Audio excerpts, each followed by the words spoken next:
Hey, mambo vipi. Hope mko poa, ladies and gentlemen. Uh, Thank you so much for always supporting Kenya Marekani. If you can hear me loud and clear, please, you can tell me. Please comment. If you're new here, also comment so that tukusalimie, yeah, tujue hali iko vipi, yeah. So today we are gonna be talking about one guy, a friend of mine here in the US who was in the Navy. So we'll be hearing his story. So please, if you can share this broadcast, please go ahead and share. Go ahead and share. And also, please make sure you are watching from YouTube. Go to our YouTube channel. It's called Kenya Marekani, and subscribe. Subscribe so that we can go together. We can go together. So let me know if you can hear me. I want to give some shout outs to people who are watching and who have always been supporting. But remember always to watch us from our YouTube channel, which is called Kenya Marekani, is always here to just give you information, talk about stories of Kenyans here in the US, and that's all we do. So let me hear who is here already. Who is here already? Let me hear some. You can just shout, tell us where you're watching from, so that we can continue together. Yep. Ama inakuwa vipi? Asante sana. Thank you so much. I see. Ruth Werimo, I can hear you loud and clear from Dubai. Asante sana. Thank you so much. Thank you so much. Yes. That's what we are talking about. So remember, go to our YouTube channel and watch. We have a special guest today. So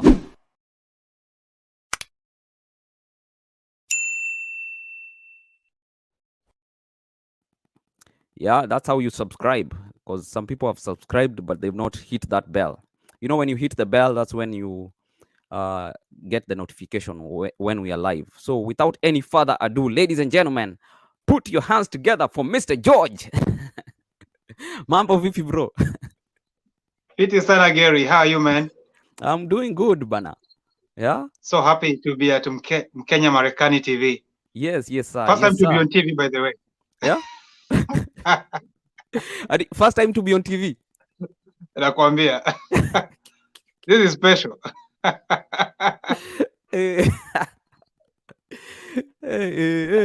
Hapo sawa. Hiyo hapo sawa kabisa. Karibu sana. Thanks man. Yeah. How is the going? The going is great. Enjoying the fall. Mm-hmm. A little cold, a little rainy and there. Yes. Uh, just make sure you get your flu vaccine. I got mine 2 weeks ago, Yes, and of course. I'm set. I'm set for the fall and the winter. Mm-hmm. Hapo ni kabisa. So let's first of all get to the introduction. Tell us who you are, what you do, and then we can continue from there. So my name is George Mungai. Jina mtaani ni Oranjo ama Kanji. I'm also a pastor, the senior pastor of Neema Community Church out here in Everett, Washington.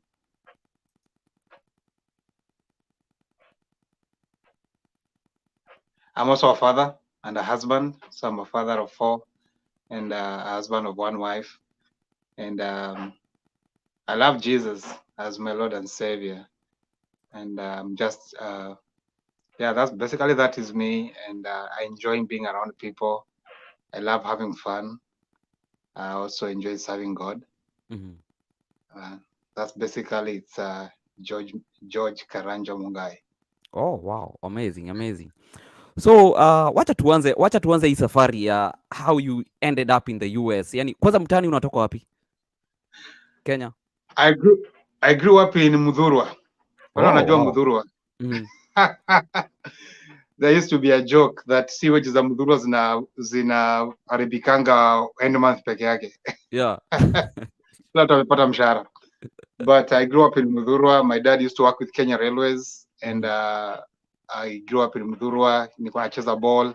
Yeah. Landimawe nacheza ball. Wenye wanajua go down iko KJ, Majimbo iko Makongeni. And so mimi ni msee wa mtaani, cheza ball Ziwani. I've also played boxing. Yes. with the likes of Suleiman Bilali and Duncan Shugare Mukuria. So I can throw a punch. Yeah, the reason why I always ask people where they come from is because it's a motivation for, kama kuna mtu anaona kutoka mtaa yako, unajua they get motivated that there are people from my mtaa that can make it, so that's why I always ask where you come from, and it's a good thing so that people can know there's something good that can come out of our mtaa. So Yes, and then how did you end up now in the US, like your journey? Yeah, ukitoka huko Mudhuru ulikuwa unafikiria utawahi kuja US? So I grew up in Mdurwa, then Yeah. of course went to a high school in Nyeri Baptist High School, and then when after high school I did accounts at Strathmore. I did a year, so I can balance your books. I did CPA. Oh wow. And then I felt a call to just serve within the church. So I attended Bible school at Kenya Baptist Theological College in Limuru. Season nilikuanga youth pastor in Shauri Moyo Baptist Church. Yes. So Shauri Moyo Baptist Church is just next to Jogoo Road, adjacent to Bama Market. So I served there for about 4 to 5 years. And then I was just serving God, doing my thing, remaining faithful, and an opportunity showed up and got a green card. Oh wow. And came to the US. Yeah. Wow, amazing. Like you applied for the lottery? Actually, my wife did. Oh. My wife did, and she got it, and myself and a son and daughter came over. Unajua we've been talking about green card na watu wanadhaningi hiyo kitu ni ya uongo. Ni ukwelo. By the way, like, I think for this time we only have like 5 days to go, right? Yeah, we have very few days. So what year was that, by the way, when you applied green card? So that was 2016. I arrived in the US in July of 2016. Oh wow, kumbe ni juzi. So, yeah, July 8th, 2016. It's been 5 years, man. Yeah. 5 years si juzi sana, lakini pia ni juzi in a way. Yeah, what was the process like after kuwin green card? Unajua watu wanashindongo after kuwin green card, what next? So what happened? Basically, my wife had been petitioned for by her brother, and through that process, she got the green card, and I was part of it. And so what happens is you first the person that has petitioned you has to show that they are able to support you when you come here. Yeah. So affidavit of supports and many other forms that they fill as the petitioners. And then on your part as the applicant, your role is to make sure you attend the medical service, the medical examinations that they do. Nadhani ni hapo Gigiri. Yeah. There's a hospital in Gigiri over there. So they do that for you. And then after that, you go for the interview. And the interview is basically a confirmation. They just want to know it is you. Yeah. What's your name? Show your passport, and then you are ready to go. I think after you get after they give you the visa, the American visa, you have a year. You have to travel within a year to show up. So sisi travel within 3 days. Tulikuwa na pupa. Vumbi ya Mudhuru ilikuwa imekuchokesha. Tulikuwa tushauza kila kitu. But that time I was living in Nakuru. Yeah. You come from Nakuru, right? No, Eldoret. No. Eldoret, or you come from LD? Yeah. Yeah, I have relatives in Eldoret, by the way. So we had already sold everything and given out other things. Yeah. So we were just waiting to travel. Yeah. Wow. Tuko na choche ya US hivyo.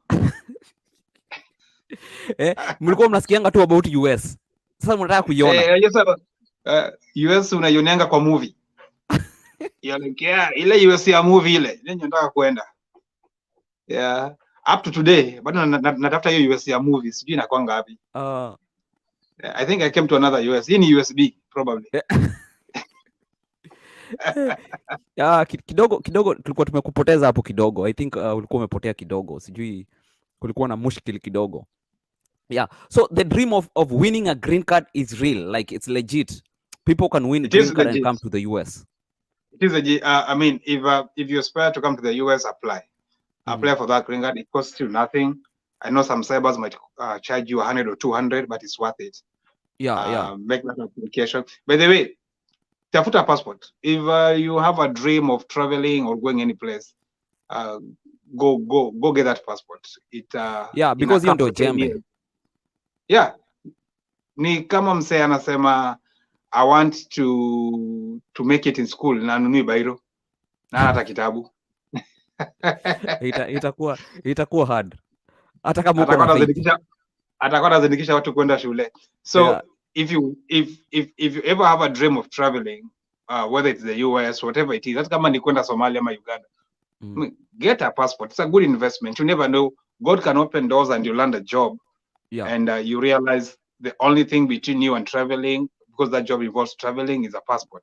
So get that passport. It will last you 10 years. It's a good investment. Badala ya kulanga hamburger tu. So mlikuwa na sayo na watoi ama ulikuwa tu wewe na wife? Tulikuwa na watoi. We traveled 4 of us. We arrived in Seattle, Washington in July 8th of 2016. What is the process like to travel with kids? Maybe kama ni wadogo sana. So for the 4 of us, it was the first time on an aeroplane. So it was 8 hours. Your first time on an aeroplane and it's to America.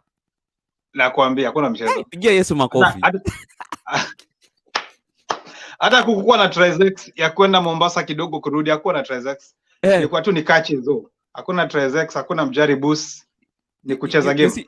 You see that's a good thing with a green card, winning a green card, because if you're maybe traveling with a B1 B2 visa, wangekuambia anza kwenda Masai Mara kwanza. You acclimatize to how it is to be in an aeroplane, right? For example, kama easy other visas inakuanga, cause mimi nimenyimwa visa mara 3 by the way. Sometimes wanaangalianga kama ushakuwa well traveled, you know, because if you're saying you're coming for a tourist purpose, it means you have traveled other places. Not US is not supposed to be your first place, but winning a green card, it doesn't matter.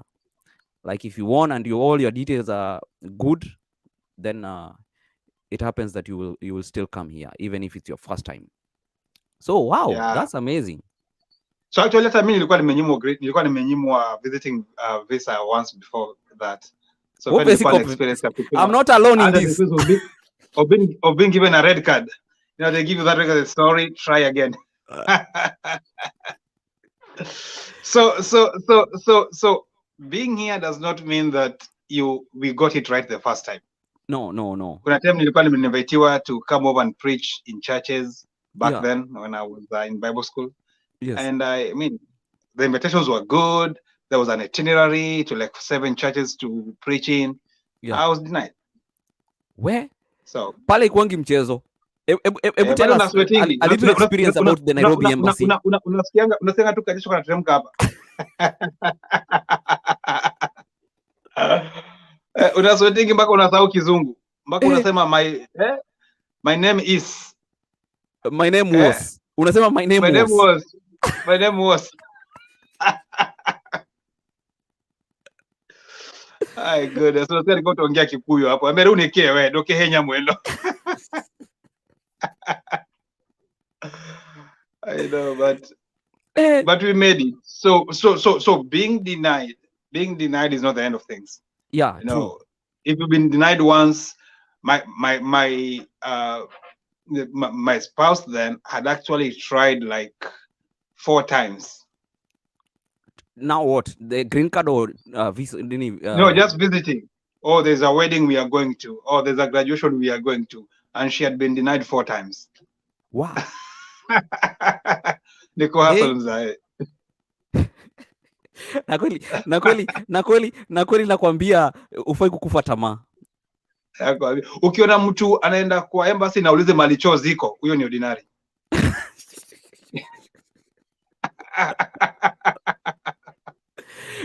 Anajua kila kitu ya inakuwa na uoga fulani kali sana. Unaingianga pale kama umeenda kuambia uende uone headmaster kwa primary. Ukifanya makosa. Just an atmosphere, and then they call you at the window and then they only spend with you like only 5 minutes. Wamekata kesi yako. kesi yako imeishia hapo. Sometimes I feel like they have like a quota. I mean, I don't have evidence, but I think they have like a quota. They're like, we're gonna give 5 people today. No, Or we're gonna give I 100. always don't think so. Yeah, Okay, nobody can tell what exactly they yeah, do, but I always think it just depends with you. They just see how you yeah. are, and because Anakuangalia tu. all the details unakwanga umesha feel pale kwa nini kwa DS160, so Yeah, ukicontradict kidogo tu hivi wewe ni out. yeah. I So know, I I don't, know. because unaweza kuja hata wa last by the way na utapata hii kitu kama uko right, unajua. So I always feel like ni zile, and mostly because kama for example Kenya sometimes kila mtu anaendanga kwa saiba, unaona mtu wa saiba amekujazia hizi vitu alafu haja kuambia, haja kuprintia like this is what you need to when you are asked where are you going, this is the place you'll say, unajua amejaza vitu, wewe haja kuambia, haja kuprintia uone, then unafika huko unaulizwa where are you going. America. Ilikuwa imejazwa America. Baltimore, unasema Seattle. eh? Ama unasema naenda Baltimore, Washington. Hiyo ni the same na kusema unaenda Nairobi, Nakuru. Exactly. Oh my goodness. God help us. So I always feel it's about how well you know where you're going, and like the details you filled already in the DS160, for example. I'm a DS260. Though for green card is always like a given unless uko umefanya critical maybe government umekuwa kwa militia or you've tried this heavy stuff, unajua hizo ndio unaweza fanya unyimwe after umeshinda green card. But for visiting it's only the small things like maybe detail yenye uliweka pale kwa DS160 haipelekani na exactly what you are answering at that particular time, ama udanganye kiasi, unaona, uweke kachumvi. Unajua kachumbari tunapenda. I think on my part, because I was denied once, like I said earlier. I think why I was denied, I have a feeling is that so then I was working as a project coordinator of some HIV prevention program. Yes. But then I was coming in, I was traveling as a pastor. And so I remember the hesitancy with that interviewer looking at me and saying, "Oh, you are a coordinator for this program, right?" And then I looked at my papers, and my papers were like, "Oh, this is Pastor George Mungai going to travel." And so the idea, I think the disconnect was: are you a pastor? Are you a project coordinator? You know, what are you? What is your occupation? Are you a pastor? Are you are you working in a social economic program, helping people with HIV and AIDS? And they don't give you a lot of time to explain yourself. Once you have to say to talk 3-4 paragraphs, then it means you're failing. It should be straightforward. Yeah, you have to be straightforward. It should be like yes, my name is Pastor, this is my church. Yeah. So what are some of the tips unaweza patia mtazamaji mwenye maybe they are maybe having they are scheduled to go for an interview maybe to the embassy, whether it's green card ama nini travel ya kawaida, because they all relate, they are the same. Yeah, I would say for an immigrant visa, which would be the green card one, just line up all your papers right. Do not forget dates. Keep everything in order, your birth certificates, your pictures, whatever they want to see about you, evidence about you. Your passport is not expired. So it's mostly logistics for that part. Yeah. Everything is like in order. If they need, if you have a petitioner in the US, make sure they've sent you all the details, where they live, their address, and all those things. Their occupation and everything. So you are set. Yeah. Then they just follow what they tell you. They give you a packet, they tell you don't open it. They tell you your passport will be sent to this particular place. Go wait for it there. It's very straightforward for an immigrant. But I think for a visiting visa, it's a little challenging right now, especially with COVID. My my hunch is that you stand a better chance if you are invited by an institution. If you are coming, the invitation is not personal. It's like, oh, there's this convention, there's this conference, there's this church, there's this event, and you're performing, or you're part of it, or you are delegating it. You probably stand a better chance. If you're traveling in groups, even better, because there is authenticity that there's a group, there's an event, there are many people traveling for this thing. That will be more ideal. Being invited by a person, your threshold of really getting it might be a little hard. But being invited by an institution is a little higher. Or even if it's a person, they see like, is it a must you go? Like, how necessary is it for you to go? Yeah. Exactly. Because hata kuna watu wanakujanga na mazishi lakini unapata umenyimwa bado. Yeah, because probably they look at how close you are to the deceased. To the person. I mean, are you... Though sometimes, do you think sometimes it's about luck? Because unapata mtu, kuna watu wamekuja huku, maybe for example harusi, na hata ajui mwenye harusi. Ni maombi pia. Ni maombi pia. Ni maombi. You can't put God in a box. If God has destined you to be somewhere, look at the story of Joseph in the Bible. Joseph doesn't have any credentials. He shows up in Egypt. In fact, he shows up as a slave. Imagine, msa ametokelezea pata simbo chini slave. But in many years, he becomes the prime minister of that country. So sometimes it's the trajectory that God has set out for you. And so some of us are here not because we are wiser than the people that are in Kenya. True. Because it's I'll also say there is a part whereby it is just the plan of God, and God just aligns you with his purpose. Kuwa mpole, wacha Mungu akutumie. Fuata God, usiforce vitu sana. Ikifika mali inabidi udanganye mara nyingi ndio upate kitu. Nayo. Fear God. Yeah. Wow, amazing. Ushona kitu na force deadly. Like I was saying earlier, I had a hard time explaining, am I a program coordinator or am I a pastor? Because I'm traveling as a pastor and I have like 7 churches lined up. Like 7 churches lined up to you to go and speak. It means you're really big.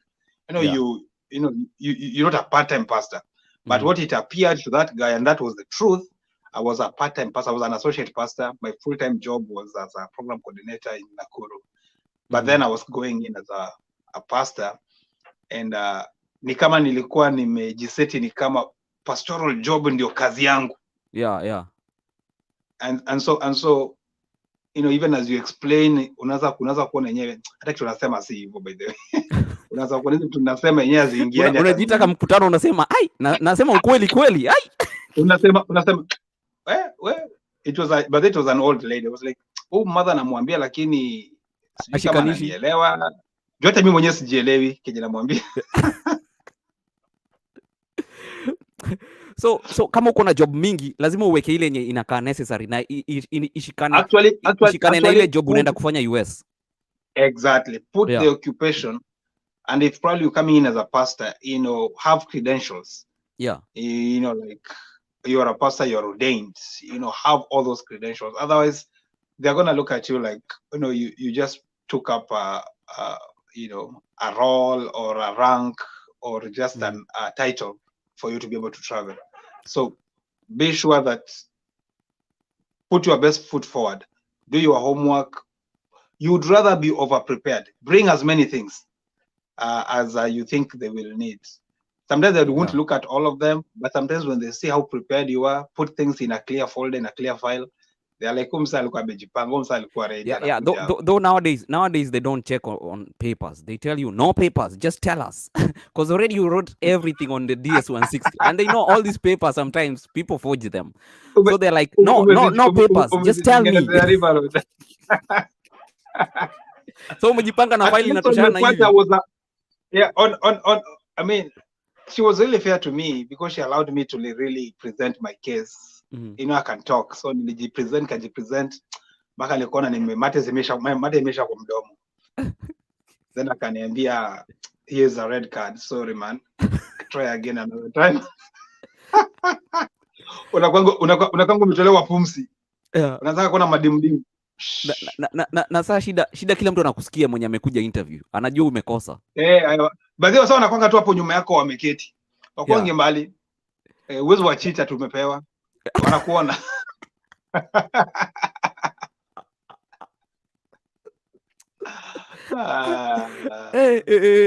Hawezi danganya mtu. Kwanza sura ya huzuni tu inakujanga, ile sura ya kulia. Ushecheki ile mshipita tokenga hapa hivi. Tunaitanga bairo. Wanagetengia kibairo mzae. Hatari sana. But the lesson is we never gave up. Yeah. You know, we still went back again. And like I was saying earlier, I think everything aligns with the purpose of God. Like when I came here, it wasn't the plan of God in Ikuja year 2014. Wakati nilikuwa na apply samo. But in 2 years later, you know, God made an open door. Ukapata a bigger way. Hakuna mtu anaweza kukuzuia.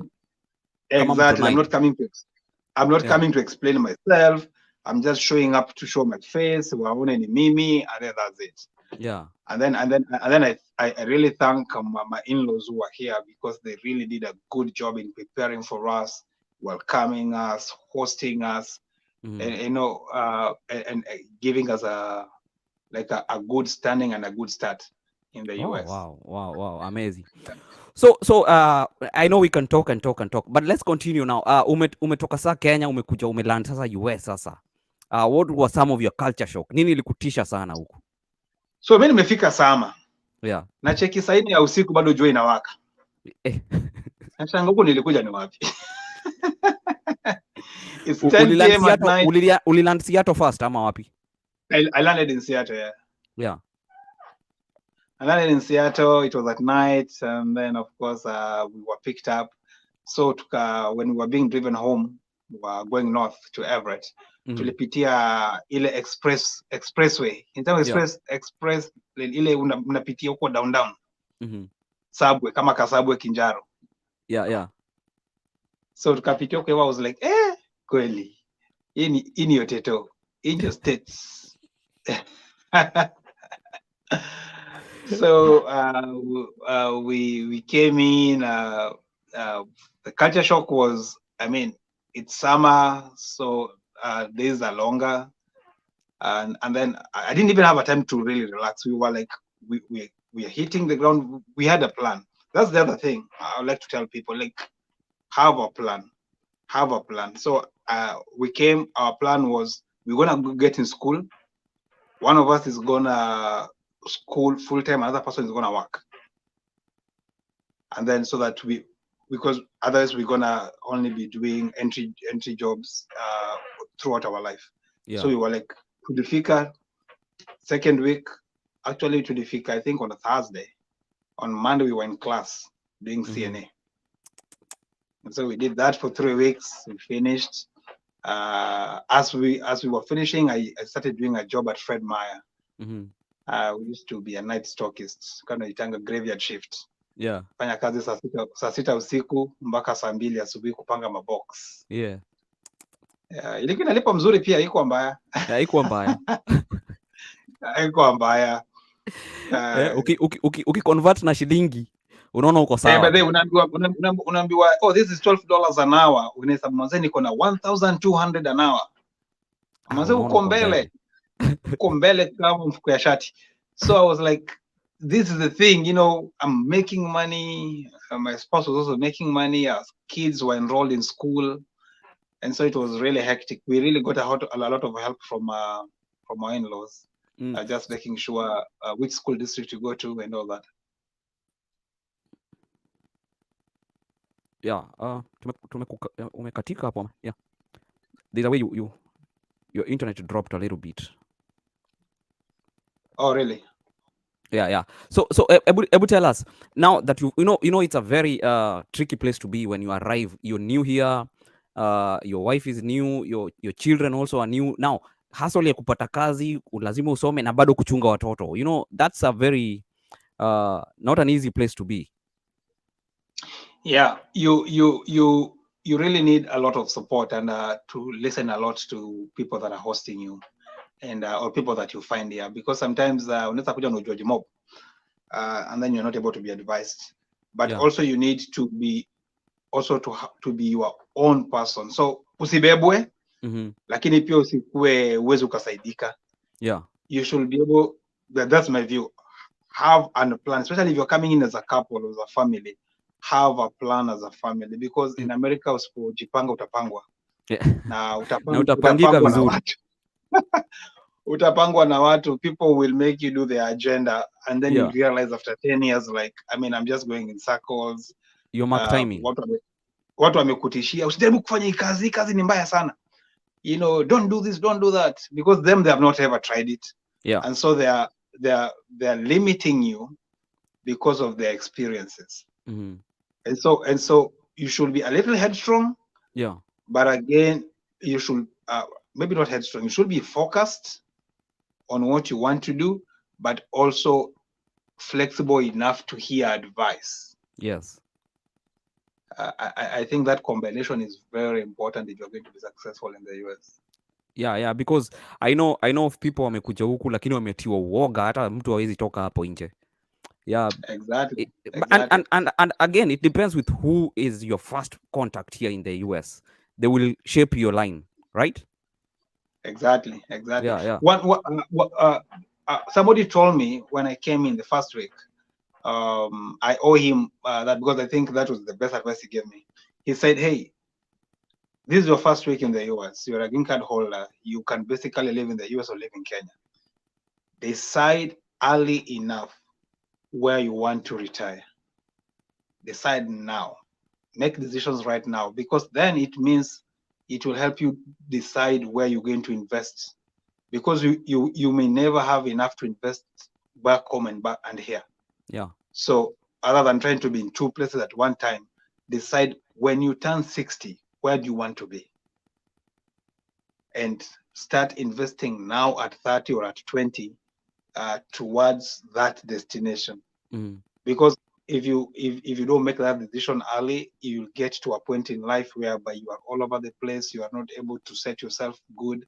Yeah. You're trying to live an American life and still be relevant in Kenya, or you was trying to take everything to Kenya, yet you want to retire in the US. So you mixed up. So make a decision early enough. Yeah, absolutely. Umeleta issue moja ya maana sana about investing, where to invest.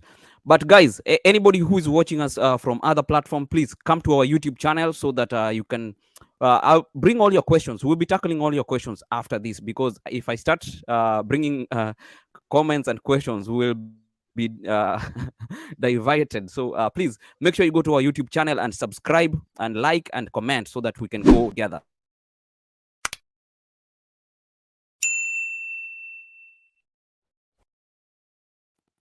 Yes. So vile umekaa huku umeona, where is it like, I know people are here, they want to invest back home. Others, they are like me, I want to retire here. What's your take about that? Like, how can you advise people? Like, what's the good place to be? SG? If you have legal status in the US, deciding to invest here and stay here, or deciding to invest back in Kenya and move back in Kenya, both of those decisions are right. Yeah. But they can't both be right. You have to choose one and not the other. You can't be indecisive. You have to make, that will be my advice, make a decision. Where do you see yourself retiring? And if it is in Kenya, hata kununua mabroti, hata kujijenga. Maguta. Set yourself there. Yeah. And if it's in the US, get that mortgage, set yourself up. Wachana na mabroti za Kenya, chana nazo. Invest here. Kenya utakuwa ukienda holiday. Kutembelea watu na marelative, utalala kwa masofa set zao. Because your life will be here in the US. Yeah.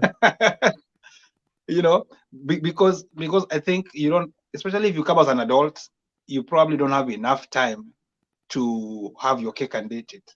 Yeah. Like, I'm going to be in Kenya, I'm going to still be in the US. So I would say, whichever decision you make, you are right, but choose one. Yeah. And sit down, jiteka mkutano, decide these are the pros, these are the cons, Mhm. and then make up your mind. Absolutely, absolutely. So, you've come here, and then when did you start now thinking about going to Navy, enrolling in the Navy? So I came in 2016, and I used to live near a pitch. There's a soccer pitch somewhere over there. Mhm. So mi nilikuwa msee wa ball nikiwanga home, so Yenyewe nilikuwa nikitoka unakaa mtu mmoja mbaya sana. nilikuwa striker mbaya. But I used to play I used to play soccer with akina Mariga and akina Wanyama. We grew up in Eh, the same estate, Mdurwa. boss, Harambee Stars I played with ilikukosea the tu hivi best. kidogo, ungekuwa kwa Harambee Stars ndio Nakwambia ungekuwa tu unalipwa. nivile tu nilipata ka injury. Nilikuwa nachukuliwa na FC Leopards, team B, nilikuwa Yeah. nachukuliwa na Gor team B, you know. Wow. Yeah, Kwa hivyo but kipaji si ya kutafuta. isipokuwa ni kitambi imetokezea siku hizi. I used to be good. One pack. Siku hizi napiganga ball mali kitambi imeangalia. So yeah, so there was a soccer pitch next to our apartment. So I used to go there just to run and play soccer with the guys there. And that's where I heard about recruitment. Somebody was like talking about, yeah, I think I'm gonna join the military. So I was like, yeah, military, I'm gonna join India. What do I need? And they were like, you know, there is a recruitment office, but it was at so I live on Casino Road. The recruitment office is at Everett Mall. Yeah. Boss, mi sijui kuna kwanga na basi ya kutoka hapa kwenda Everett Mall. Yeah. So what did I do? I walked. We, kutoka wapi mpaka wapi? I walked from it was like 3 miles. I walked from Casino Road to Everett Mall. So I walked there, nikafika huko hivyo, all sweaty, and I went in, and there were 3 offices lined up. Actually 4. There was Air Force, Army, Marine, and Navy. And so all those were locked other than the Navy door. The Navy door was open. There was someone inside. So I went in and said, hey, you know, I'm here. I want to know how to join. Hata nikienda sikuwa ati nimejipanga naenda kwa yoyote. I was like, whichever one will be open, I will go in. Yeah. So the Navy door was open that day. So I went in. They asked me a few questions. At that time, the qualifications was either you are a green card holder, yeah, or you are a citizen. I know those things keep changing with times, but at that time, that was the qualification. So I was a green card holder. So they asked me if I want to do an IQ test. Yeah. Nikapigwa IQ test hapo hivyo. Nikaibomoa 100%. Where? They were like, "Ala, what's wrong? I mean, umse ako mbele." Then of course I told them I have a degree back from Kenya. They were like, "Oh yeah, that is why you have a degree from Kenya." Yeah, unajua, but so masomo ya Kenya iko mbele kiasi. Masomo ya Kenya iko juu. Historia ku nini ni whatever, ku memorize mavitu na ku cram mavitu inasaidia. I got 100% on my IQ test. Wow. Because usually when they hear you're an immigrant and you know you have an accent, they kind of set an IQ a test boundary. Kiasi yako wana chini kiasi. Wana kusorora, inaitwa kusorora. Wana kutoshanisha. Nikaibomoa 100%. So going back, I was given a ride by that recruiter because he wanted to see my green card and all that and make copies. Yeah. So we went, we made copies and all that. And yeah, then I joined. Wow. So what were some of the requirements now, apart from now green card holder and all that? So they have a fitness requirement, which is done later on. You go to a medical center where they check everything. You know, they run tests for you. They body mass index. Yeah. And then they do another more kind of a more basic test in it to ASVAB. So for ASVAB, I got 97%. Wow. Boss. So when I got 97%, they were like, you know what? Because I was actually trying to join an officers program. Uh-huh. And I showed them my degree and my transcripts, and they were like, these are good, but you got this from Africa. So, this school is not accredited in the US. So we can't really accept your degree. So Yeah. other than joining in as a commissioned officer, you're going to join as an enlisted. So an enlisted, you become a sailor, a normal sailor. But if you join in as an officer, then you are commissioned. Unaingia na karank.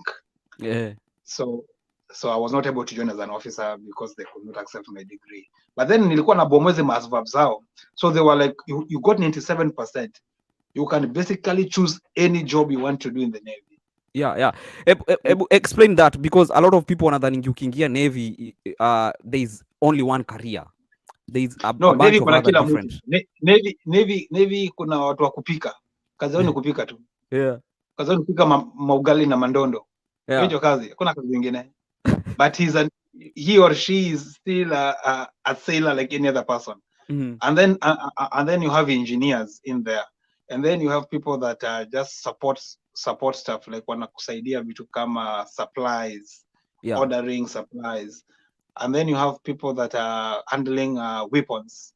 Mm-hmm. And the armory, there are people that are handling the nuclear weapons. Yeah. There are people. So whatever you score in the ASVAB determines the things you can do. Mm-hmm. So I got 97%. So it was an open slate. I could do anything I want. Now, there was one hiccup. I could not choose nuclear or operating nuclear weapons because I was not a citizen yet. Oh. Some certain jobs have a caveat. You have to be a citizen. Wait a minute. Si mtu anasemanga ukiingia easy army anything military, you just get your citizenship before you get out of boot camp. No, that used to be the case a long time ago. Nowadays, you have to serve at least 6 months. And if you go to boot camp, you're going to be out of boot camp in 3 months. So you have to go to advanced school, what they call A school, for your rate. A rate is a job. So for me, when I was in the Navy, I was a machinist mate, MM or machinist mate. So a machinist mate basically repairs auxiliary equipment in the ship. Oh. We make sure there's clean water. We convert salty water to potable water. We repair all manner of stuff that are not the main engine, but auxiliary components of the engine. Mm-hmm. So that's what we do. But that's not the job I wanted. I mean, I had qualified to get any job in the Navy because of my ASVAB. From your ASVAB. But because then I was not a citizen, certain jobs were out. I couldn't get some of the jobs. Yeah. So, but again, I've never been a guy that really wants to work with like armory and guns and nuclear weapons. All I wanted to do when going into the Navy, by the way, I wanted to be a chaplain. I wanted to go there as an officer, as a commissioned chaplain. Mm-hmm. But that was out of the way because I was not joining as an officer. Yeah. So they allowed me to pick any other job, but not jobs that are restricted by status. Status being a citizen. Yeah. So nikaangalia makazi zote. I was like, I think I'm gonna do engineering. Just give me some engineering work. That's what I picked. Wow, amazing. By the way, when I came to the US, I wanted to join Navy. So nikiwa mtaani mazee nilikuwa na practice kuswim mbaya sana. Lakini in fact I did the ASVAB, all that stuff. Nikafanya hizo vitu zote, but then that's how I got to know that I have uligonga ngapi? Failure because nilikuwa na 77. Hapo mimi kwa kusoma bro. Wacha chocha. Ulipiga 77? 42. No, 77. Yeah. That's good. Nilipata 77. So, but anyways, sikuendelea na hiyo dream. In fact, I changed from Navy nikaanza kutaka kujoin Air Force because sasa kuswim mimi nikaona vile nilikuja huku nikasikia hiyo baridi inakuwa, alafu unarushwa kwa maji. Acha ikae. Hey, let me surprise you. I joined the Navy with very limited skills in swimming. Limited. As in, I Oh, could float, but I but you know, couldn't swim for even. you, you already I couldn't even swim passed the even ASVAB 100 feet. with 97. So Yeah. inakupea No, but here's the thing: if you join the Navy, for you to qualify from boot camp, you must swim. yeah. You must swim 100 feet. You must paddle water for 5 minutes. You must basically float wearing boots, wearing your coveralls in the water and float for 5 minutes. Just paddle water. So that's and that's third class level of swimming. When you get out of boot camp, you have 6 months to get your second class swimming. Sasa So wewe kufloat juu ya they maji, hebu push you. tuambie ulikunywa maji debe ngapi? Hey, boss. Those were the days, man. Those were the days. It wasn't easy. It wasn't easy. But you made it. I did. I thank God. It's by God's grace. I made 13 trips to the swimming pool before I could do everything that they require me to do. Because, like I said, my swimming skills were very limited when I went in. Yeah. So, what I will urge anybody wanting to join the Navy, try to hone your swimming skills first before you go in. Mm-hmm. If you really don't feel yourself being in a lot of water, then just join the army. Ama Air Force. Air Force ndio rahisi. I'm a Air Force, yeah. No, the problem is the Navy is the biggest employer. So I think for probably every 3 people they pick in the Navy, they pick 2 in the Army. And probably for every 10 people they pick in the Navy, they pick 1 person in the Air Force. So you don't have a lot of openings in the Air Force as you do in the Navy. The Navy is the biggest employer. We are the world's biggest Navy. Oh, wow. In terms of personnel and in terms of ships and equipment. Mm-hmm. We are the superpowers in terms of war in the waters. Yeah, I've hosted a Marine. I've hosted many air army here in Kenya, Marekani. I've hosted some Navy guys.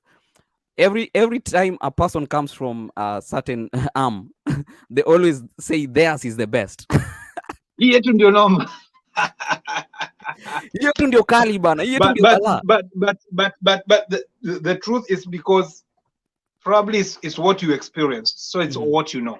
Yeah. I mean, I have limited knowledge of what I kind of have an idea what happens in the boot camp for the guys that join the army. But I have experiential knowledge of what happens in the Navy, so I can tell you the ups and downs. I think the Navy is decent. The Navy is really decent. If you are, again, just like everything else, what is your reason? What is your focus? Why do you want to join? You must handle those things squarely. It's quite mtu anakuambia enda uingie. Yeah. What do you want to do? Like for me, I wanted to achieve my citizenship. That was a big part of it. And secondly, I was looking for an opportunity whereby after I've finished my Navy career, I can get what they call a GI Bill. The GI Bill allows me to go to school. So like I can go to school. They will pay my school right now for 4 years. And as they pay my school, they're gonna pay my upkeep. So rent, food is well taken care of, what they call BAS, basic allowance for BAH, basic allowance for housing. So they're gonna give me that for 3 more years if I decide to go to school. So those are the big things for me. GI Bill and getting my citizenship. So I had a focus. Yeah, kuna mtu anauliza ati what is their age limit? So for the Navy is you have to join in before your 39th birthday. You must be in boot camp before your 39th birthday. Yeah. For the Marine, it's the lowest. You have to be under 27. For the Army, you have to be under 34. You must join before your 34th birthday, and the same thing for the Air Force. Yeah. So the Navy unaweza ingia tukiwa 38. Yeah. Wow, amazing. Let's see. Keep all your questions coming. Keep all your questions coming so that tutajua hapa vile kunaenda. So then you retired. You retired after how long now? Then I served my one contract, then I got out. So what So one? contracts differ. So it depends with the job you pick. There are contracts Okay. that will be 3 years. There'll be contracts that will be 4 years.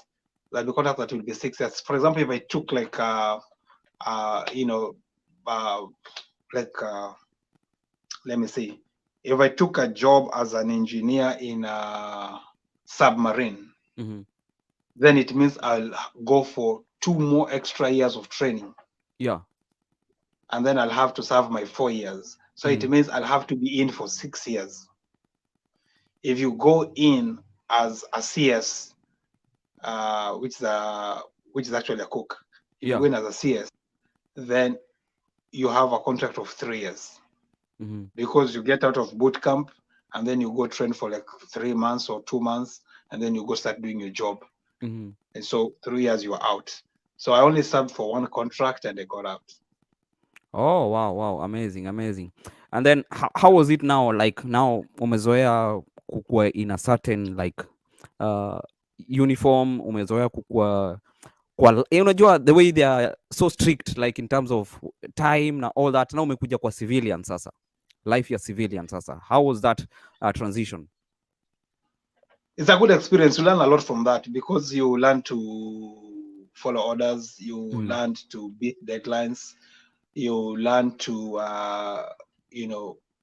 be where you're supposed to be, do what you're supposed to do. I think it's a good experience, especially me. I joined in when I was a little mature age wise, so Mm. those things were not really an issue in my life. But I would say if somebody's like between 18 and 20 and they're looking for structure, Yeah. they're looking for a place where it was idea could structure their lives. um, the military is not a bad place. They might want to join there. um, there will be a lot of structure in their lives, hata kama ni zingine zitakuwa zinafosiwa, but either way you don't have a choice. You have to toe line Mm. whatever they tell you. um, so that is one thing. I really didn't get it, but it's something that you can get from the military. Yeah, yeah. One thing though that I found in the military that was really surprising is just the level of cussing. Yeah, yeah. Hiyo ilikuwa culture shock. you know, you know, you know, you know, Umetoka you know, you, kuimba raba baba kata yandabu. Hawatambui hiyo. you know, you know how they say you cuss like a sailor. Yeah. It's actually true. People cuss like sailors cuss, and they cuss big time. Mtu sema sentence bila an F word in it, bila a cuss word in it, and that really was something that really took me aback. Mm-hmm. It's probably one of the reasons I never signed for a second contract, because my spirit man was really suffering. Mm-hmm. I used to go to San Diego. You go for deployments, you go to Yeah. places, you enjoy things. You are in the Navy. People are talking about you. People want to ask you questions. But under that, my spirit man was really struggling because Mm-hmm. it's not really a place where they nourish your spiritual. If you really want to be a spiritual person like myself, you want to serve God, you want to talk about Christ. Those things really are curtailed in a way. Yeah, yeah. Wow, wow, wow. Asante sana Sheshi Morio. Thank you so much. Thank you so much. Nakwambia big up for the good job. Asante sana. Thank you so much for watching. Everybody who is watching, thank you so much. Keep watching and let's support one another. Yeah. So vile ulitoka sasa uliingia sasa job gani sasa? So I left the Navy, and like I said earlier, I wanted to join the Navy to be a chaplain, but then that was not possible. My intention was to go into the military as a mission field. I'm going there to share Christ. Mm-hmm. I want to be in a position whereby I can do that. But now I found myself in a position whereby Nadil Namaspana, Nadil Yeah. I'm dealing with machines, Mm-hmm. equipment. I'm running $1 million equipments Yeah. that can't break down. So I'm helping run the ship. So I'm doing something important, but I'm not doing what I thought my purpose was. Mm-hmm. So I waited until my contract ended, and then when I came out, I went back to exactly where I felt God was calling me, and that is back in ministry. So we founded a Neema Community Church, which is a Baptist church here in Everett, and we were accommodated by another church that allowed us to use their facility called Silver Lake Baptist Church. And so for the last 7 months, we've had a new congregation Oh, wow. here in Everett. What was the process Just like to start a church now? Like, for instance? so remember, I'd gone to Bible school back in Kenya Yeah. at Kenya Baptist Theological College. So I'd already served as an associate pastor. And when I was coming to the US, I already knew about the Southern Baptist Convention. I already knew a few people in there. The people that were inviting me in 2014, so nilikuwa na nyimwa visa, Mm-hmm. I'd still maintained contact with them. Yeah. And so when I came in, they held my hand. They Mm-hmm. helped me know who to talk to, where to apply. And so we registered our church as a church, and then we affiliated it to the Northwest Baptist Convention. Yeah.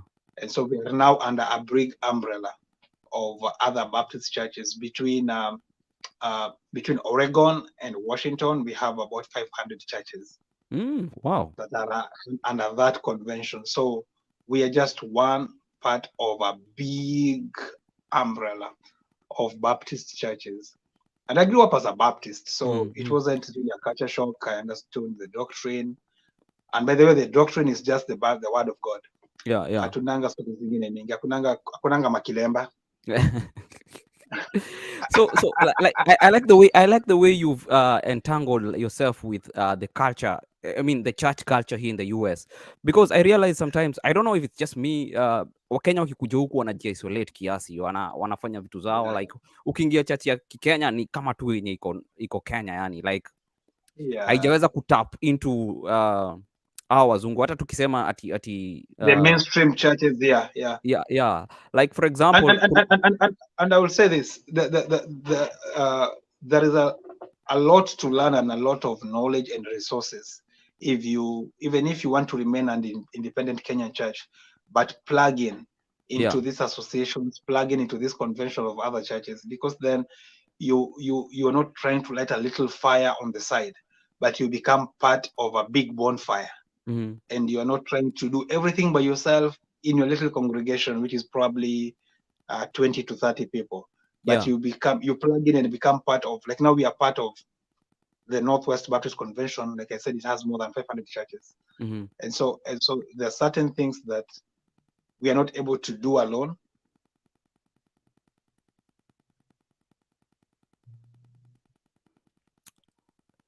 Can you hear me? We lost him a little bit, but he's gonna come back. So guys, thank you so much for always supporting us. Remember to just subscribe to Mkenya Marekani. I see he's still stuck. So remember to subscribe, ndio tusaidiane ama vipi?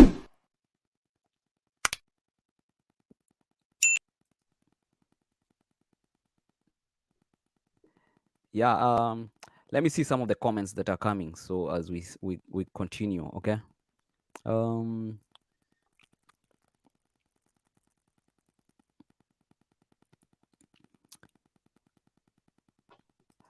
Jeff Kush is saying tuned in. uh Thank you so much. Brother from another. By the way, this was the DJ at my wedding, by the way. Mambo vipi, bro? I've just checked the picture. So make sure you go to our YouTube channel and subscribe, so that anytime we have these nice stories, you'll be notified, and so that you don't miss, because we bring a lot of good information. Tomorrow we are having a good show also with Wairimo King ndani ya tutakuwa napiga gumzo pia. So actually one of the best thing to do is go to our YouTube channel, subscribe, then click that bell, so that anytime we bring content, you just get the notification. I see Leon anasema good evening from Kenya. Liz Mwangi, thank you so much for watching us. Defense with the Bible cannot fail. Absolutely right. Yeah. Warimo Kimani tutakuwa naye kesho show hapa hivi, anasema ati Everett kwani huyu ni wa huku kwetu. Yeah, yeah. So thank you so much. I see Sermat, thank you so much for tagging. She's tagged a lot of people, by the way. That's another thing you can do. Tag your friends. If you think they need to get this information, please tag them. But I like the people who are watching from YouTube, so please go to our YouTube channel and subscribe. That's what we are trying to build. I'm just mirroring this to Facebook so that guys can go over to our YouTube channel. Liz Mongi anasema I love the big bonfire. Yes, kabisa. So let's I see my guest is back. So karibu sana bro. Bundle zilipotea ukanunua bamba mbao. Uko amekwamishwa na nani huko? Shetani ashindwe. Karibu sana. Yeah, so we're talking about aligning yourself with the bigger community, Kenyan, I mean the church here in the US, because you can only influence people when you are inside. Yes. You cannot influence from outside. Yeah. And face it, we are now part of this culture, especially here in the Northwest. We are, there are so many. Let me speak about the convention I am in. There are 40 languages. We have churches from Korea. We have people that do church in Chinese. We have people that Vietnamese churches. We have Russian churches. We have Swahili churches like ourselves. And so we have 40 different languages just in the Northwest. And so we must realize we are no longer strangers in this place. We are part and parcel of the society here, and so we need to plug in. We need to show our people how to plug in and benefit and participate in this society in every way, especially when it comes to spiritual things. Because like you have a little daughter, Gary. This little daughter is gonna be more American than Kenyan.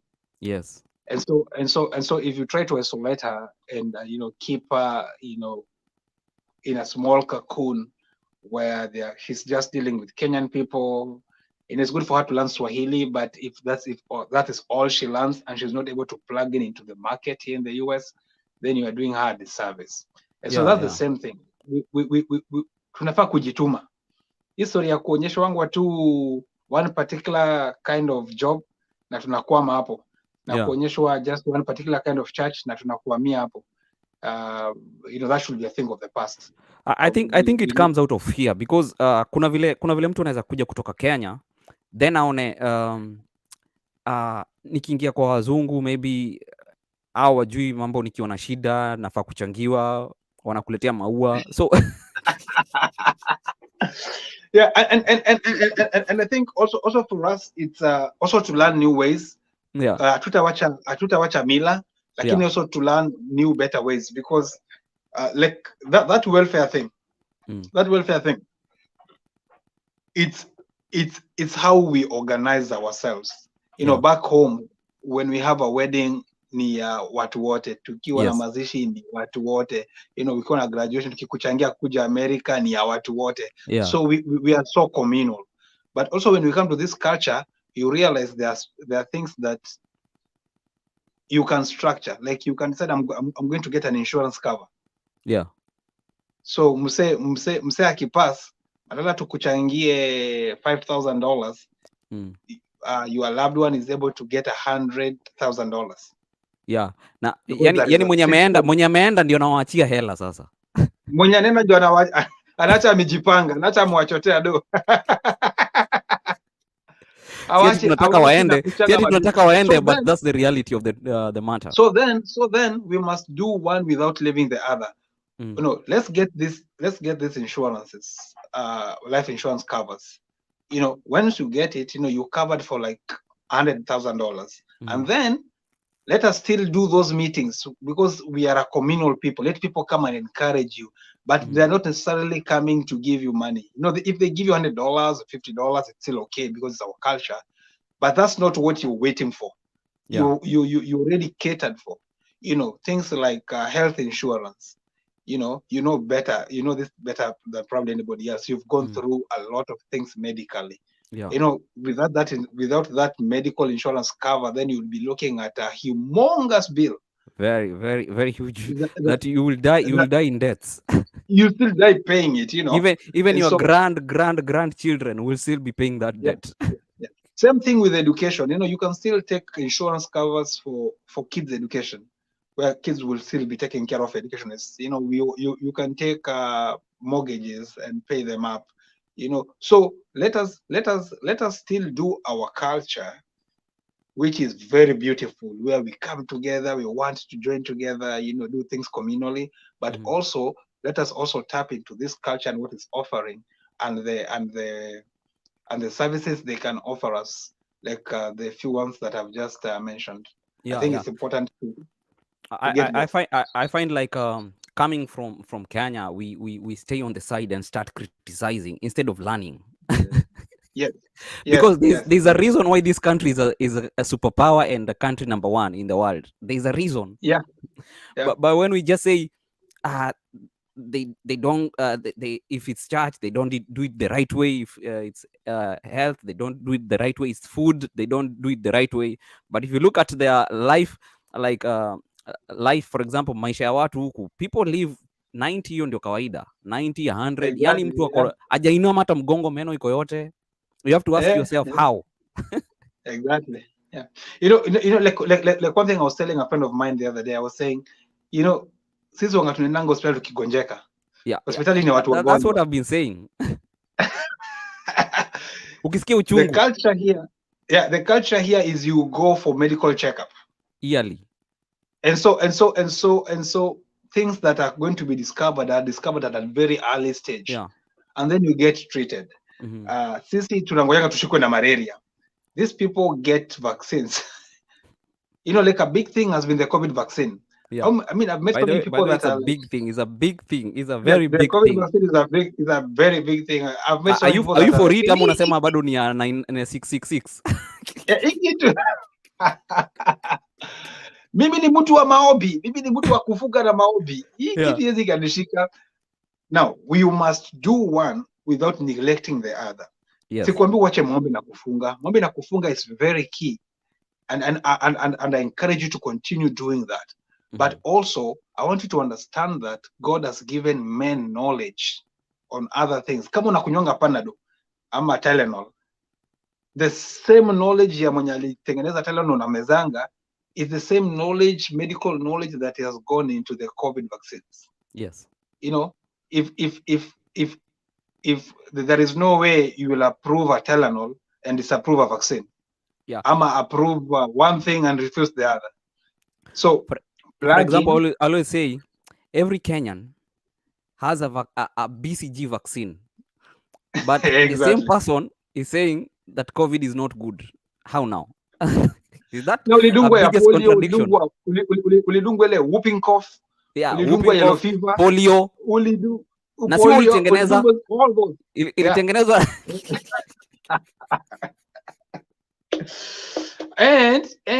And by the way, those ones will be even more suspect because those ones were being offered to us and not being offered in the developed world. Yes. In many instances. But because maybe we were more prone to those things. But now here we are having a vaccine that the highest man in the office in this country is taking it. Biden alidungwa booster yake juzi. Yeah. Booster. Third dose. Na kuna msa hata Trump alidungwa before aondoke. Yeah. Na kuna msa amekataa hapa na maombi. Mimi ni mtu wa maombi. Ni sawa, endelea kuomba tukatai. I'm a pastor. I'm not negating prayer or belittling prayer, but I want you to pray. But I also want you to act out of knowledge and understanding, and understand that there are certain things that God has given knowledge to human beings, and this knowledge is beneficial to us the vaccines are not in any contest with your faith. Yeah. Your faith is in another level, and the vaccines are at another level. They are traveling the same direction. They are both serving you in the right way. Yeah, I always say science is there not to contradict what God created. Because Exactly. if you look at Google Map, you think who created that? See, it's science. If you are Na using a phone, unaitumianga mbaya sana. if you are using a phone, it's not God who Yes. created that. It's Ah, God created us na akatupatia brains. Sasa hiyo yes. brain ni mtu na ujue those people have gone to school. They for example me, I'm a transplant patient. Mm. The doctor who was doing the transplant on me is not even a Christian, but he's telling me that week they had done over 80 transplants. Sasa huyo mtu Wow. unaweza mwambia ati usifanye hivi. I don't believe your report. No, he's a trained hand. So the thing is, you hear what your doctor is saying, and then you go present it to God. Yeah. Because I believe life comes in realms. There is a physical realm where mimi na Giri tunaonana, tunafanya vitu physical. And then there's a spiritual realm. Mhm. And there are certain things that have their roots in the spirit. There are certain things, there could be bondages, there could be, generational things that have their roots in the spirit. Yeah. But then there are many things that are just in the physical. Mhm. Like enda fanya shift, upate pesa, ukule, ulipe rent. That's all physical. Yeah. Right? But then there are certain things like, oh, I'm handling this thing that is not going away. I'm handling this behavior that is there is an obstinate situation in my life. Like I'm trying to stop drinking. I'm not able to stop drinking. I have a drug issue. It could be medical, but it also has a spiritual connotation to it. And so these things are not in contradiction. Hakuna kitu inaingia kwa leni ingine. When you come to me as a pastor, then there are certain things I will be like, hey, you just need to get a job. Na utalipa rent na utakula. Homelessness is not a spiritual thing. Yeah. It's a physical thing. Tafuta nyumba, boss. Fanya kazi. Tafuta kazi. Utakula. Omba serikali kazi. Utakula. Bwana, tafuta kazi utakula. But then there are certain things will come to me and I will be like, hey, we need to pray about this. Yeah. We need to engage spiritual gears. We need to pray and fast. Why? Because there are certain things even Jesus said. There are certain things that won't happen unless by prayer and what? And fasting. Prayer and fasting. Mm-hmm. So I want to encourage even believers right now. I don't know why I'm saying all this, because I think it's important. Take the COVID test and take the COVID vaccine. Ni muhimu. Wacha kukaa ngumu. Si ya Na sasa shetani. imekuwa ngumu because umesema kama utapata hiyo nini hata kazi pia itakuwa shida. Especially for the healthcare workers. There are few people that have decided to lose their jobs and throw away their careers because they won't take the vaccine. And Wow. then the funny part is people always want to give a reason as their church. Kanisa yetu inasemanga. I remember there was a girl, a Russian girl who I used to work with, and she was like, "You're a pastor. Can your church write me a letter not to get the vaccine?" And I was like, what do you mean I write you a letter not to get the vaccine? Like, oh, if you're a pastor and I say I'm a part of your church, and I said, yeah, I already got the vaccine myself. How can I write you a letter saying that our church says you cannot get the vaccine?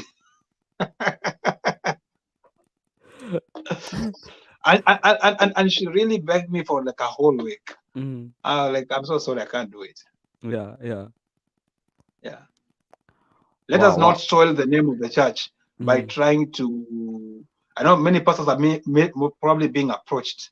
Oh, write me a letter, do this for me. Let us not soil the name of God by trying to give people letters exempting them from getting these vaccines. Let's not do people a disservice. Ni kama wale wahubiri wanaombeanga mtu anamwambia umepona ndio tupe dawa. Mimi sitakwambia utupe dawa. Mimi ndakuombea, nikwambie it's the work of God to heal you, it's the work of the doctor to treat you. Mm-hmm. The doctor is not in contradiction with God. The doctor is treating you, but it is God that provides the healing. So continue taking that medication as it was prescribed. Go back for tests. If the test shows otherwise, you don't need the medication. Amen. We thank God. Mm-hmm. But don't just stop taking the medication because I've laid hands on you and I spoke in tongues.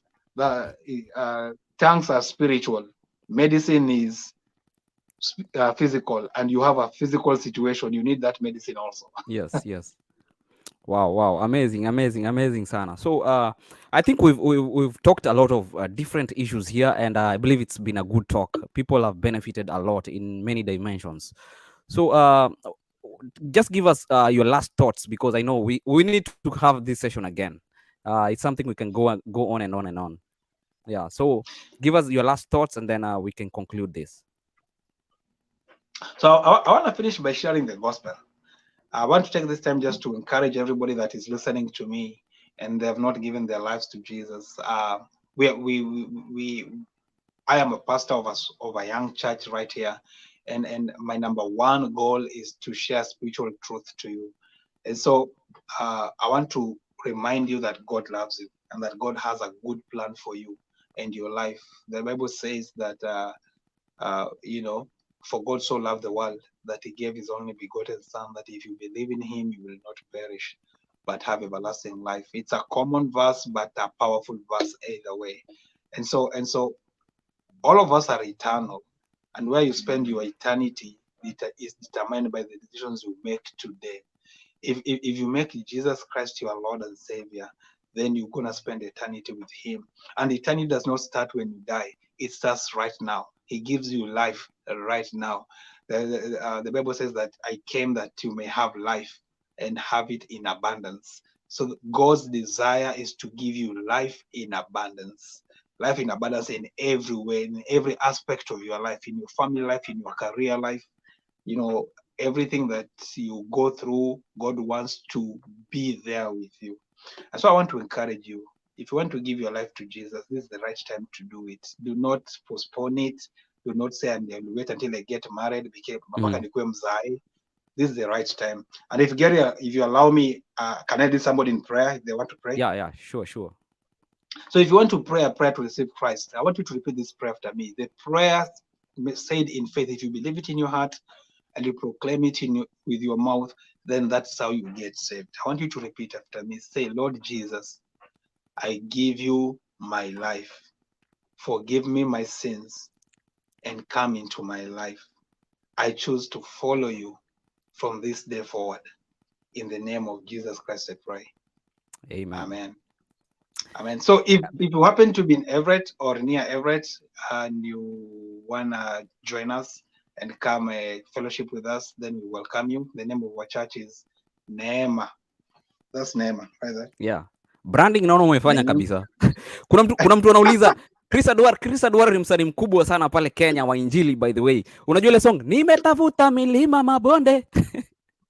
Na sikupata mwingine. Peng peng. Jehova. Ndio huyo sasa anaitwa Bwana Chris Adwar. Anauliza Pan. anauliza kama watu wenye hawajapata vaccine wanaweza kuja church. Yes, so we are not a medical institution, we're a church. So Yeah. we allow everybody to come in. So we are still But you're still keeping masking them. the CDC guideline Yeah, on, huh? we are masking up inside. We really don't ask you if you are vaccinated or not. We allow you to come in, but we still mask up when we are in church. So yes, you're welcome. You're welcome if you are vaccinated or not vaccinated. Vaccination, by the way, si nini ya kwenda mbinguni. Ni hapa duniani. It's a physical thing. Haina spiritual Ni vitu vya dunia. implication. Haina spiritual implication. So, Mr. George, thank you so much for allowing to come to Kenya Marekani. We've actually, if you've not watched this interview, we've talked a lot of things. Yani vile msee alikuja akajoin Navy, challenge alipitia, job yake ya fast. Yani there's a lot we've talked about. So please go back and watch this video on my YouTube channel. It's called Kenya Marekani TV. Piga pale subscribe na ugonge kengele, yeah, so that anytime we come online, you benefit from the information we are giving. So we've been talking a lot about green card. Na umepata mshindi. Huyu jamaa alikuwa mshindi wa green card. Msiseme ati green card ni kitu ya uongo. Yeah. So thank you so much, Mr. George. Tutapatana nyuma ya tent. Amen. Thank you so much, Gary, for having me. God bless you so much.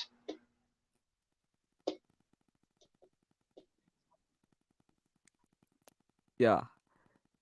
Kabisa. So guys, tomorrow ninapatana na Wairimo Kimani hapa saa 4. Please make sure you subscribe if you want to get this show. Please make sure you subscribe to our YouTube channel Mkenya Marekani na uweke kengele so that tukiingia tu hivi ding ding ding unapata notification very fast. So please, some people ask how do you subscribe? This is how you subscribe, by the way. Let me just show you so that you can.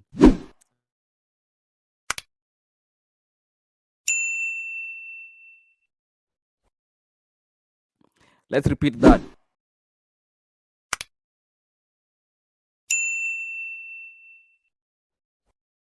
Poni kabisa. Thank you so much. We'll see you next time. God bless you. We are done with this show. We'll see you tomorrow again. See ya.